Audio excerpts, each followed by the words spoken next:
Grāmatās mēs bieži lasām par brīnumainiem notikumiem, par to, kā šķietami neiespējamais kļūst par īstenību. Ir tikai jāspēj noticēt.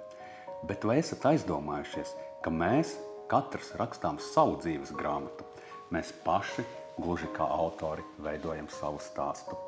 Un to, cik daudz laimīgu mirkļu tajā būs, ir atkarīgs no mums pašiem. Pa dziļām sniega takām brienot, pie mums steidz brīnums, gaišs un maigs. Iku vakaru mēs gulēt ejot, to gaidam tūlīt atnākam.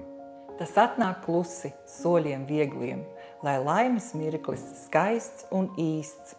Un katram dzīves kausā lejot, to, pēc kā patiesi ilgojusies sirds. Kam salst, tas tiks pie silta glāsta, kas apņems maigā skāvienā. Un kļūs par daļu viņa stāsta, ko stāstīt mūža garumā. Tad skumjās iegrimušais saņems prieku, kas sirdī pāri malām līs. Un apkārtiem viņš ar steigu šos prieka brīži izdalīs. Un ja tev šķiet, ka visa gana un vēlmi vairs ko saņemt nav, tad atceries, ka vienmēr visur ir brīva vieta brīnumam. Tas katrs mūsu stāsts ir īpašs, katrs esam citādāks. Ik viens šīs mūsu zemes cilvēks ir pelnījis būt laimīgāks. Tu nešaubies un zini droši, šai zemē brīnumu ir daudz.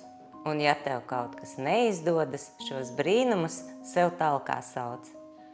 Šajos svētkos vēlu, lai arī jūsu dzīves grāmata piepildās ar gaišiem mirkļiem. Un arī turpmāk, lai katra jauna lapas puse ir kā mazs brīnums, lai skaists šis svētku laiks, priecīgus Ziemassvētkus.